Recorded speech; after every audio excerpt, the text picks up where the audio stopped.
This week said Parshet Voairo. I'd like to talk about one nakuda, one point, which is called in English apathetic. What does apathetic mean? It means apathetic that a person says, you don't have to be so, whatever you do, it's good enough. Like a person stands in the middle of the Fifth Avenue, cars are flying down the road, you stand in the middle of the road. How can you stand in the middle of the road? You're dangerous. Or a guy stands in the middle where the trains come on the level crossing, and he just stands there and he said, "It will be all right. The trains will stop for me." Who said the trains will stop for you? Or a person opens the window, like the story a few years ago, a terrible story. A family went with a car in the safari in one place in the United States, where there was California or Los Angeles somewhere or San Francisco. They went into the safari, and one child wanted to be clever, opened the window. Suddenly came flying in through the window a tiger, which jumped 25 yards or 10 yards or 5 feet in one go. They didn't realize, and Rahman al-Islam, we know what happened when the window was left open in the safari. If a person is apathetic, it means to say, a person says, everything will be all right. So you don't close you don't sit in the car and close close the seatbelts. Hey, it will be all right. You sit on the plane. Why, everyone's so makpid always when the plane goes up that everyone has to have the seatbelt closed. Planes are always makpid on the way there, on the way down, on the way up. There's no monkey business. Why? We have to be careful. Paroi wasn't careful at all. Paroi said, Li yo'ori vani asitini. I created the river. I created myself. I created the world. Moshe comes into my palace. How did Moshe? No one person can think. The people can wake up and say, 1 minute, you Paro, you have a palace. Let's say the White House today. Any Tom, Dick, and I can walk into the White House. Ain't there's no such thing. You can't just walk in the White House. There's guards, and there's guns, and there's cameras, and there's dogs. You can't just walk in. Why didn't Paro wake up? Paro, you can see the Moshe and Aaron comes into your palace, and the Medrash brings down that Paro killed all his secret service, all the people which were sitting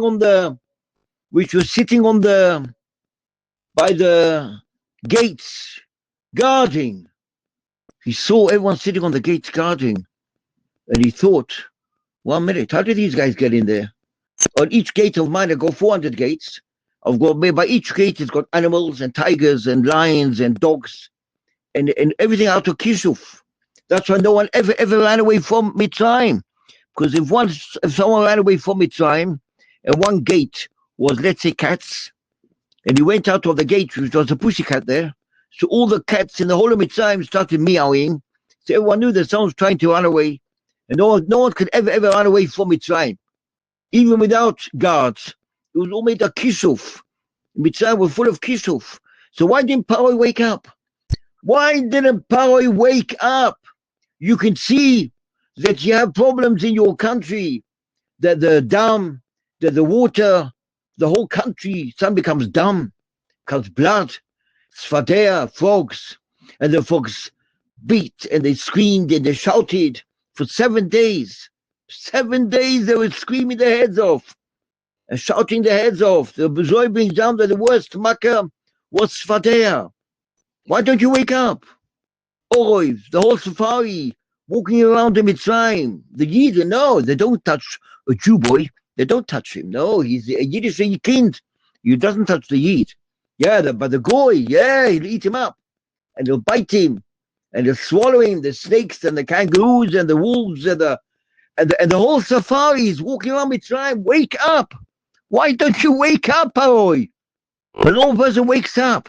A normal person has a problem in his house. Suddenly he has a burst pipe. Sometimes he has a burst tire in his car. Then a day later, he has something else. His child is not well, and his wife becomes ill, and this goes wrong, and that goes wrong, and he gets bankrupt. HaKadosh Baruch Hu shakes him. HaKadosh Baruch Hu tells him, wake up. Wake up. Yeah, of course, I have to wake up. So the person is Choyzer B'tshuva Shlema. Nifle B'yoser. But Paroi B'Mitzrayim. Why don't you wake up? You have the whole Medina is going underwater. You don't have nothing. No chitim, no soirim. You don't have nothing. Everything's eaten up. In your country, wake up. And Paroi doesn't wake up.